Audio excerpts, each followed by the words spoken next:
శ్రీ సిద్ధేశ్వర పర్యంత వందే గురు పరంపర.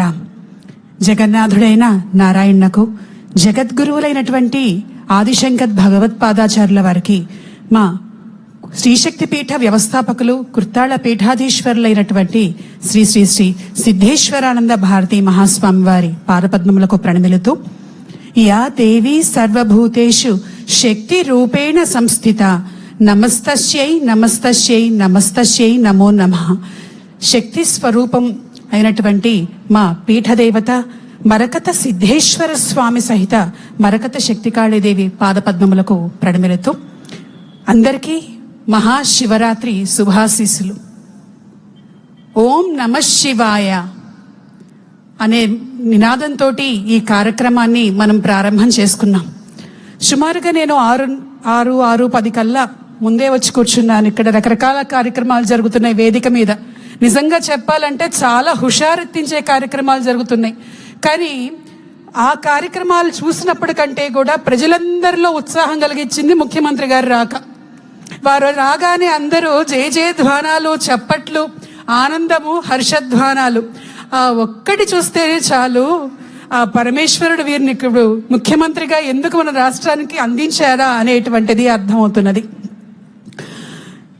మన తెలుగు రాష్ట్రం, తెలుగు ప్రజలు, తెలుగు దేశం, ఈ తెలుగు అనేటువంటి శబ్దం ఎక్కడి నుండి వచ్చిందో తెలుసా?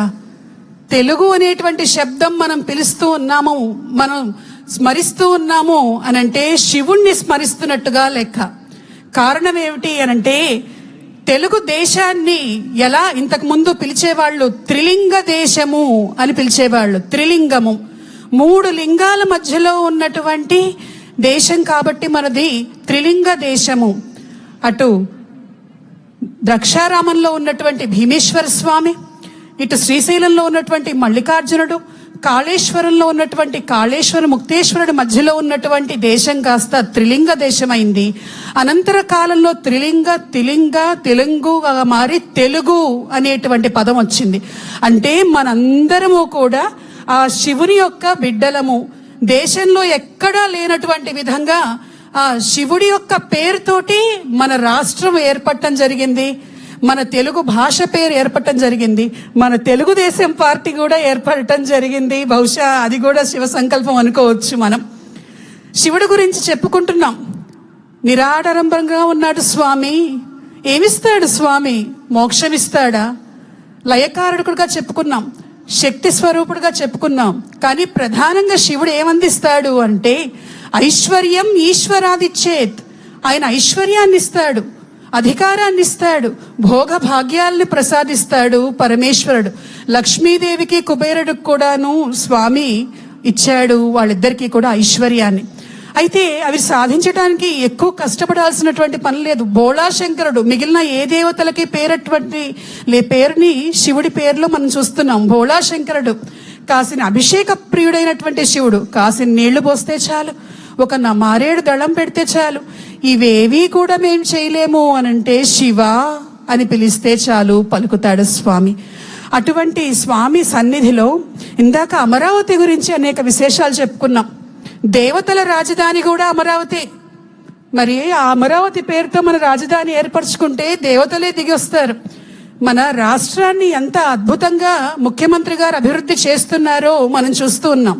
నాకు ఒకటి అనిపించింది, ఇవాళ మహాశివరాత్రి శివుణ్ణి అందరూ కూడా ఇవాళ దేవాలయాలకు వెళ్ళి దర్శించుకుంటారు, అభిషేకాలు చేస్తారు. దేనికోసం చేస్తారు? మా కోరికలు తీర్చండి, మా కష్టాలు తీర్చండి, మేం జరిగేటట్టుగా చెయ్యి స్వామి అని చేసుకుంటారు. కానీ బహుశా ముఖ్యమంత్రి గారు ఈ రాష్ట్రం అభివృద్ధి కావాలి అని మనందరి కోసమే ఆయన ప్రార్థనలు చేస్తారు, పూజ చేస్తారు, అభిషేకాలు చేస్తారు.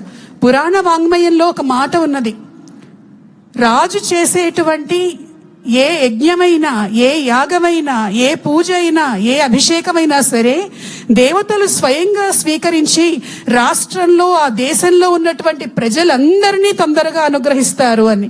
అలా మన కోసం పాటుపడుతూ ఉన్నటువంటి మన ముఖ్యమంత్రి గారు చేసేటువంటి పూజలు వారి కోసం కాక మన కోసం వారు చేస్తున్నారు. మరి మనం ఏం చేయాలి? వారు మన కోసం ప్రార్థిస్తే మనం వారి కోసం ప్రార్థించాలి, వారికి దేవతల ఆశీస్సులు ఉండేటట్టుగా చేయాలి. ఎందుకంటే మనందరం కోరుకుంటున్నటువంటి కలలను సాకారం చేస్తూ ఉన్నటువంటి వారు. అయితే ఇందాక చాలా మంది మాట్లాడుతూ చెప్పారు, గుంటూరు గురించి చెప్పారు.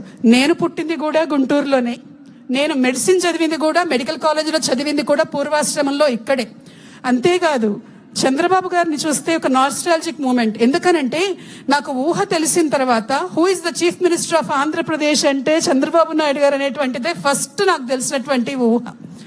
అటువంటిది ఈరోజు వారిని చూడటం చాలా సంతోషకరంగా ఉంది. అయితే ఇంకొక మాట, మేము ఆధ్యాత్మిక రంగానికి పీఠాలకి చెందినటువంటి వాళ్ళం. అనేకమైనటువంటి భక్తులు వస్తూ ఉంటారు, రకరకాల రంగాల్లో ఉన్నటువంటి వాళ్ళు వస్తూ ఉంటారు.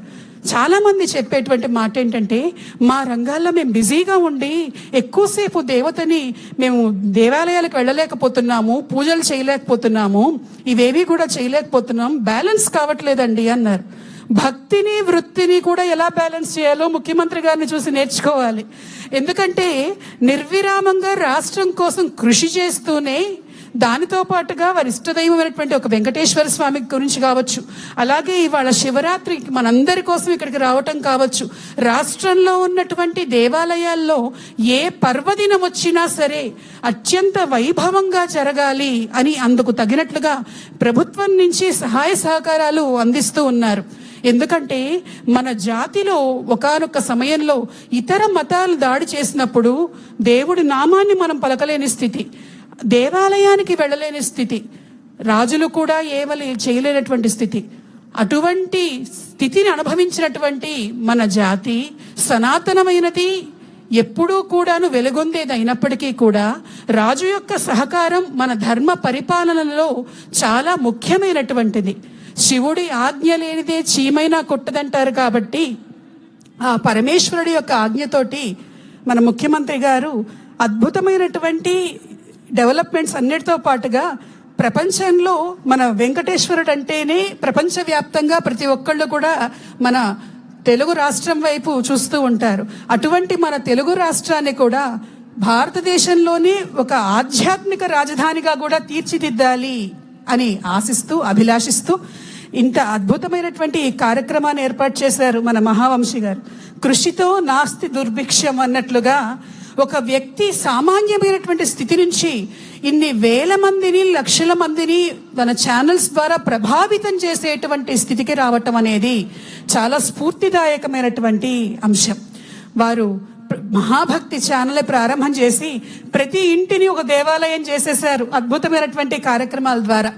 ఈ అద్భుతమైనటువంటి కార్యక్రమానికి వచ్చినటువంటి ప్రతి ఒక్కరికి శివుడి యొక్క ఆశీస్సులు ఇస్తూ ఇద్దరు ముఖ్యమైనటువంటి వ్యక్తుల పేర్లు కూడా ఇక్కడ స్మరించాలి.